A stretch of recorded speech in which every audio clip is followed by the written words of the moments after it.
편안하고 무탈하게 지내면 좋으나 종종 고양이는 실내에서 다양한 사고에 노출되기도 합니다. 발톱을 잘못 잘라 피가 안 멈추기도 하고요. 여러분이 털을 깎다가 피부가 찢어지기도 합니다. 또 조용히 소리 없이 다니다가 여러분의 발에 밟히기도 하며 또는 높은 곳에서 뛰다가 다리를 다치기도 합니다. 자, 저는 수의사 윤쌤이고요. 오늘은요, 고양이의 다양한 사고들에 대해서 집에서 응급으로 처치할 수 있는 이런 요령들을 한번 알려드리도록 하겠습니다. 먼저 첫 번째로요, 발톱을 잘못 잘라서 피가 멈추지 않고 나온다면 어떻게 할까요? 사실 이건 그리 걱정할 만큼 큰 문제는 아닙니다. 발톱을 잘라주다가 실수로 혈관 있는 부위까지 자르면 지혈이 잘 되지 않습니다. 절대 발톱 출혈로요, 고양이가 심각한 상태로 가진 않습니다. 걱정하지 마시고 침착하게 지혈만 잘 시켜주시면 됩니다. 평소 쿠팡 같은 곳에서요, 발톱 지혈제를 하나 사서 가지고 계시면은요, 손가락에 조금 묻힌 뒤 피가 나는 발톱을 지혈제를 묻힌 손가락으로 30초 정도만 누르고 있으면 바로 지혈이 됩니다. 만약 지혈제가 없으시다면은요, 꺼즈나 솜을 손가락에 댄 후 손가락으로 피가 나는 발톱을 진드기 3에서 5분 정도 누르고 있으면은요, 바로 지혈이 됩니다. 감염 위험도는 비교적 낮은 편이니까 더 이상 피가 안 나도록 지혈만 시켜준다면은요, 굳이 병원까지 데려갈 필요도 없습니다. 자, 두 번째로요, 발톱이 걸려서 뽑히거나 발톱이 부러졌으면 어떻게 해줘야 될까요? 발톱을 잘 잘라주지 않으면은요, 때때로 고양이는요, 카펫 같은 곳을 다니다가 발톱이 걸려서 발톱이 뽑히거나 부러지기도 합니다. 발톱이 부러졌다면은요, 사실 이것도 일종의 골절입니다. 일명 발톱 골절로요, 우선 발톱에 부러진 면, 즉 발톱이 부러져서 매달려 있는 곳을 고양이용 발톱깎이로 과감하게 툭 하고 잘라버립니다. 부러져서 덜렁덜렁하면요, 그냥 잘라버리세요. 그 후 지혈제를 사용하거나 솜으로 꼭 눌러서 지혈만 시키면 됩니다. 그냥 혈관까지 발톱을 잘라버려서 지혈을 시키는 것과 동일합니다. 만약 발톱이 뽑혀버렸다면요, 지혈이 이때는 조금 힘들 수도 있습니다. 일단 포비돈 아이오다인 같은 빨간색 소독약으로 소독을 해준 후 드레싱을 해주면 좋습니다. 대부분 출혈만 멈추게 된다면요, 더 이상 문제가 되는 경우는 없습니다. 드레싱은요, 꺼즈로 살짝 발을 감싸주고요, 코반이라는 탄력 붕대로 살살 감아놓고 30분 정도 있다 풀러주시면 됩니다. 그 후에 발을 핥지 못하도록 넥컬러를 2-3일 정도만 씌워줍니다. 만약 다음날까지 발을 불편해하거나 발가락 부분이 부어 있다면요, 이것은 염증이 생긴 걸 수도 있으니까 이때는 병원에 방문을 하셔야 합니다. 세 번째로, 만약 고양이를 밟았다면 어떻게 할까요? 간혹 고양이를 밟거나요, 고양이가 뛰어내리다가 다리를 다치는 경우가 있습니다. 만약 다친 다리를요, 전혀 사용 못하고 땅에 대지 않고 이렇게 들고 다닌다면요, 이땐 바로 병원에 데려가 봐야 합니다. 인대가 끊어지거나 관절이 빠지거나 뼈가 손상된 경우입니다. 병원에 데려가서 엑스레이 검사를 반드시 받아봐야 합니다. 하지만 다리를 절름절름 걸으면서 그냥 불편해할 뿐 절름절름이라도 걷는다면요, 이때는 하루 정도 지켜보셔도 됩니다. 되도록 안정을 취하게 해주며 하루만 그냥 지켜보세요. 다음날 걷는 것이 한결 나아진다면요, 단순히 접지른 정도이니까 3일 정도 후면 통증이 가라앉으면서 대부분 좋아질 것입니다. 하지만 다음날도 여전히 같은 정도로 다리를 불편한다면요, 이때는 병원에 데려가 보셔야 합니다. 관절이나 인대에 문제가 생긴 경우이기 때문에 소염 진통제 같은 적절한 처방을 받아 보셔야만 합니다. 네 번째로요, 집에서 미용 중 실수로 피부를 잘랐다면 어떻게 할까요? 사실 이거 해마다 종종 일어나는 사고입니다. 스트레스로 인해 미용실 방문이 불가능한 고양이는요, 집에서 미용을 종종 해주시곤 합니다.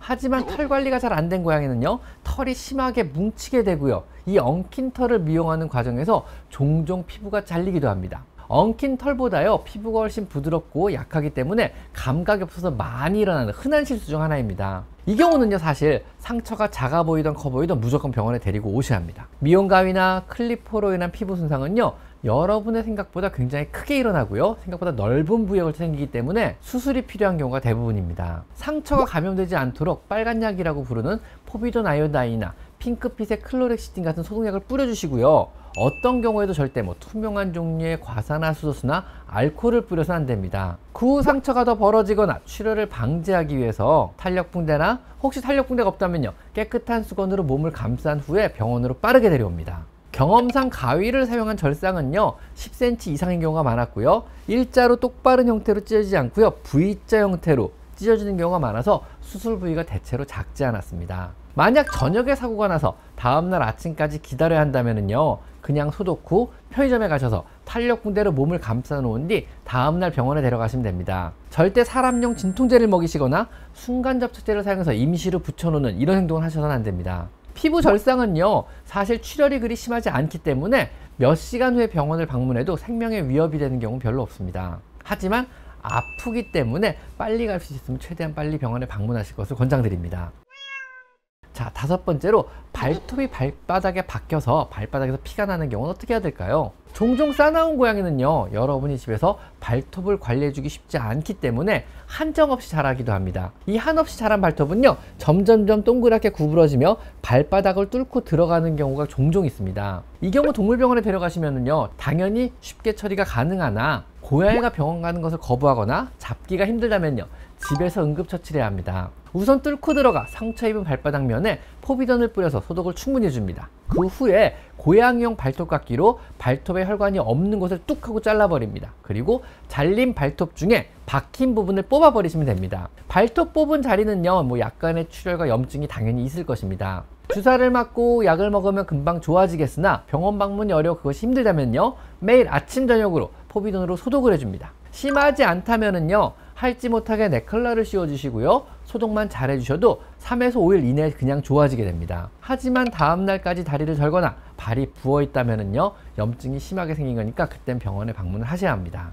자, 여섯 번째로요, 고양이가 사람 약을 먹었다면 어떻게 할까요? 이거 종종 일어나는 사고인데요, 이거는 고양이의 체중과 약의 종류 그리고 얼마나 먹었냐에 따라 천차만별입니다. 가장 좋은 것은요, 30분 이내에 동물병원에 데려가서 구토를 유발해 꺼내는 겁니다. 1시간이 넘었다면요, 사실상 구토를 유발해도 소용없는 경우가 많습니다. 사람 약을 먹었을 경우에는요, 집에서 할 수 있는 최선의 응급처치는요, 무조건 빨리 안고 병원으로 뛰는 겁니다.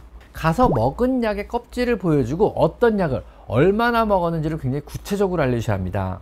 만약 고양이가요, 타이레놀이나 펜자리나 개보린 같은 진통제를요, 한 알 이상 먹었다면요, 이건 응급 중의 응급입니다. 생명이 위험할 수도 있습니다. 사람용 영양제 같은 것을 과잉해서 먹었다면요, 그냥 약간의 간부전이나 설사 정도로 마무리될 수도 있습니다. 갑상선약 같은 호르몬제의 경우는요, 먹은 약의 양에 따라 상당 기간 치료를 해야 될 수도 있습니다. 어떤 경우에도요, 집에서 구토를 유발하겠다고 과산화수소를 억지로 먹여서 구토를 유발하려고 하시면 안 됩니다. 이건 정말 위험합니다. 만약에 정말 위험한 아세타미노펜 위에 타이레놀이나 펜달 같은 진통제 혹은 에페드린 같은 진해거담제가 들어간 이런 감기약을 먹은 경우 같이 고양이의 생명이 충분히 위협받을 만한 상황이라고 판단이 되고요, 동물병원이 문 연 곳이 없다면은요, 이때는 어차피 할 수 없으니까 어떻게든 시도해 볼 수는 있겠지만요, 정말 위험한 상황이라고 판단이 안 된다면요, 집에서 과산화수소를 먹여서 구토를 유발해서는 절대로 안 됩니다. 과산화수소를 사용한 고양이 구토는요, 동물병원에서도 실시하다가 종종 쇼크나 오연으로 고양이가 죽기도 하고요,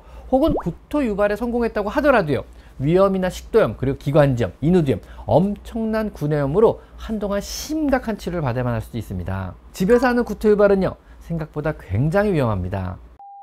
자, 지금까지 저는 수의사 윤쌤이었고요. 오늘은요, 집에서 일어날 수 있는 사고의 응급처치 방법에 대해서 한번 알려드려봤습니다. 자, 오늘 여기까지 마이펫 상담소였습니다. 감사합니다.